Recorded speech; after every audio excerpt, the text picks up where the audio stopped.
The American dream. It's an iconic phrase, isn't it?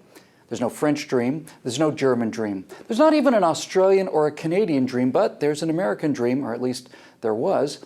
And I know it means something different to different people. That's the charm of it, I suppose. But in the broadest terms, the American dream is the idea that a common man could work hard at a regular job and buy a little piece of sovereignty, a little home that was his castle, a place where he could be a king to his family, and so long as he paid his taxes, he'd pretty much be left alone.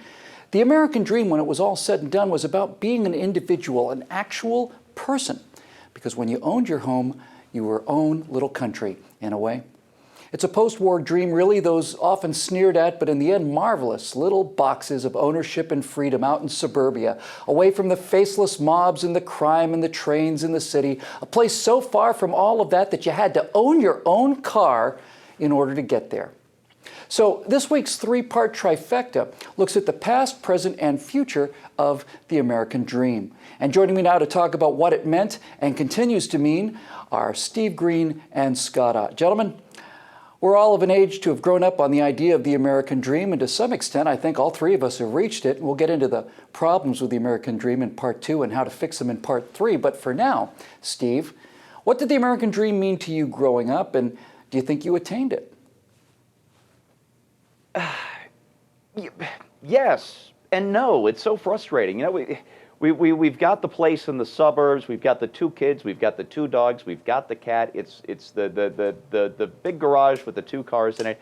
It seems like we've achieved it. We have almost everything. We have everything we need. We have almost everything we could want. And it doesn't take being a multimillionaire. You don't have to be rich to do these things.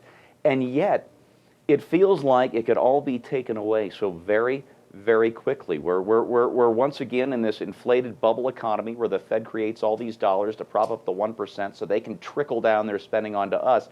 I remember in the 80s, trickle down was sneered on because that was trickle down economics then, but you had to start a business. You had to create a product. You had to perform a service in order for that to trickle down. Now it trickles down from Wall Street, and it hardly trickles down at all. And so there's this great sense of insecurity we didn't have in the 50s, 60s, even the 70s.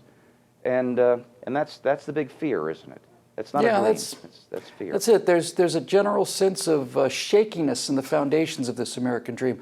Let's go with that idea, Scott, because it was always out there, this idea that ownership and property protected us from the state and the general ornery busybodiness of those kinds of people who always have to tell other people what to do. But it wasn't dream, was it, this American dream? You had to work for it, didn't you? Yeah, and I think a lot of people don't understand. The American dream isn't the stuff you get at the end of the line or somewhere along the process when you are able to generate enough income or receive enough income from the government.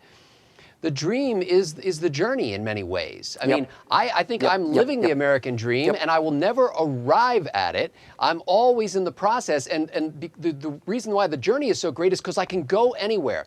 I don't have to show papers to anybody to get out of my neighborhood or to get out of my state and to go somewhere else. I can pursue the things that are most fulfilling to me. Now, some people will say, yeah, well, that's you elitist, pundit. You don't even work for a living and your fingernails are clean. And, I have to actually work.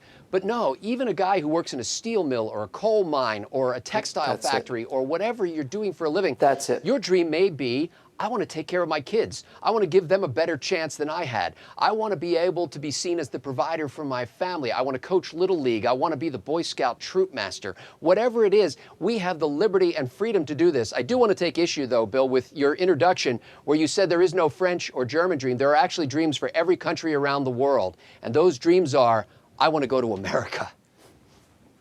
Yeah, that's right. I stand corrected. That's right. No, you're right, Scotty. That's it. The American dream is the idea of independence and property for the common man, for the little guy.